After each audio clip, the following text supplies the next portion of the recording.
Hello folks, welcome to my YouTube channel, Watercolor Impressions. This week we are going to learn how to take our reference and making into a classical painting. Before you go, hit the subscribe button so you guys can get weekly video updates from our channel. And let's get started, guys. As always, I'll provide the drawing template and reference. Check my video description to download it so you guys can follow with me in this tutorial. When it comes to drawing, I'll focus on the big shapes and start with the smaller shapes. If you see the reference, it's kind of like shot in a wide camera. It kind of looks a wide angle, but I changed it in such a way that my composition looks fine. And there's everything sits in the middle part, and there's a little bit of space at the bottom and the top.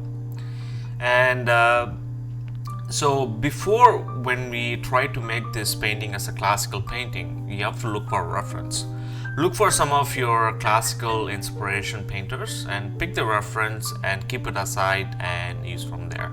And as you can see, this is my reference I used, and this is a classical painting I used from Eduardo Cordes, and he is a beautiful painter who makes really good moody paintings.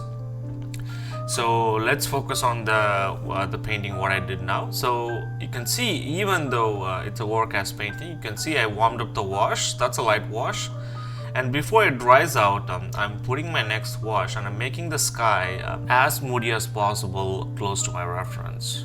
And I'm also grabbing some elements from my reference as well.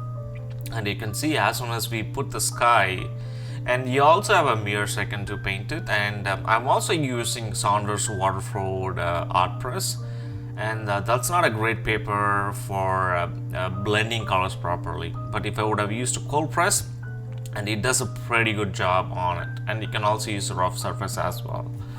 And I'm doing so, whatever I'm doing from now on is my first wash. So even though my pigments are a little bit severe and it looks darker, watercolor tends to go light and pale, so it goes lighter, so the values goes lighter, so you have to go and redo it again. So this is just to see where everything sits, and this kind of thing as like think as a map where you can map everything out.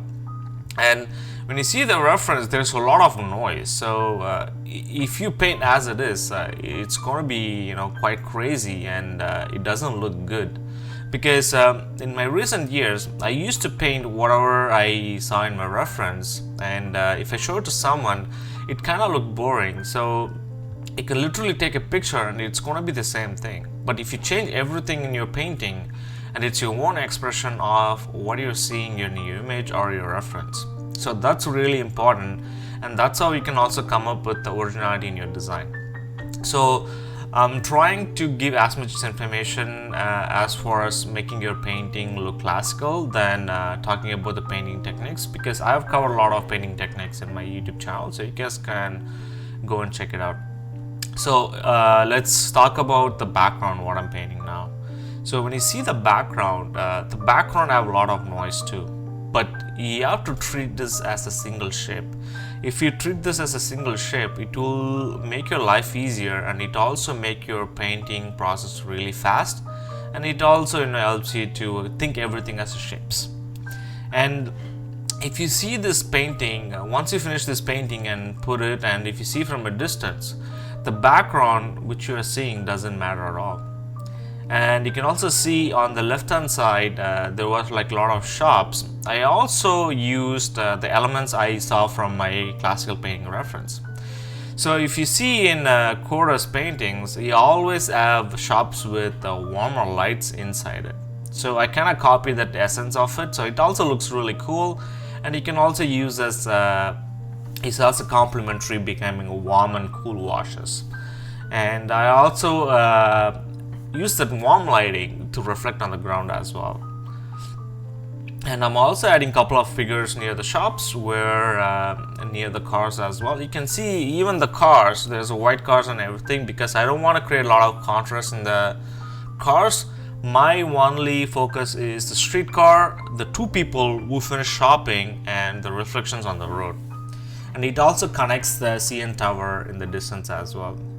And so this is the wet wash. So I'm drying up the wash, and I'll just throw some colors, and it will paint by itself. So you can see, as I said, the washes gets really dry, so I'm painting over some of the washes which are, the value is not matching properly. Still I can put a lot of details in here, but I try to tend to paint faster, and that's how watercolor works as well. And when you paint watercolor, think everything as a melting pot. Everything should a la perma, like wet on wet. So that gives a beautiful impressions when you see this painting from far. So now I'm focusing on my focal areas. The focal areas is my streetcar and the road and the reflection. So I want to make sure that my streetcar reads really majestic as well. And this also represents Toronto in such a way that I'm also from Toronto. I'm proud of my city, so I just want to make sure that I'm making it more heroic as possible. And these are like my tertiary details I'm adding, and this also helps to create some directional wires on top of it. So I'm focusing on the house on the left hand side and the street poles, and I'm also adding that to enhance perspective, and it also helps to create a little bit of depth and distance. And you can see there's also trees in the foreground. I didn't add it because it's kind of like disturbing my shops as well, so I've just removed it, and I kept what is necessary in my painting. So this is a bit which makes this painting really well. So I'm using a raw amber, and I'm making sure to warm up to have a lot of water in the distance, and I'm making sure to use a lot of pigment in the foreground. Since it's in wet on wet, I'm going to introduce the street lines. So this is the reflections I'm going to add. I added in the distance. Now I'm adding for the people who are in the foreground as well. So I'm using the raw amber, and I'm using a little bit of burnt amber in it, so I have a pigment consistency. You can see the streetcar is reflecting on the foreground as well. You can see as soon as we add the reflections, it gives this moody, rainy day in our painting. I'm also using my nails to get rid of the street lines, and I'm also using white paint to bring some of the highlights in the car at the background as well as in the foreground as well. So a lot of people doesn't like using a white paint in watercolors, but I do, because sometimes it's really hard to leave highlights as it is. But this is just to enhance a little bit of enhance the highlights in our painting to make things pop. You can see if I didn't add the highlights in my painting, it would have looked flat. So as soon as we add it, you can see that the whole painting came alive, and there's lighting, there's contrast, everything is happening in our scene. And word of advice, when you're using white paint, make sure to use it sparingly, because some people go crazy with their adding their white paint and everything. Because when I started painting, I did the exact same thing. So just try to make it 20% highlights in your. The good rule of thumb I usually follow is to have 80% of the painting, maybe 10% of highlights in my painting. So if I go before, then I'll just stop myself. I wouldn't put any more details at all. So sometimes I also use highlights to bring back the foregrounds and background as well. So I'm using street wires. So this also used to take as a lead in as well. You can see as soon as I put the street wires at the top, which is going in the background as a lead in for us to take into the painting.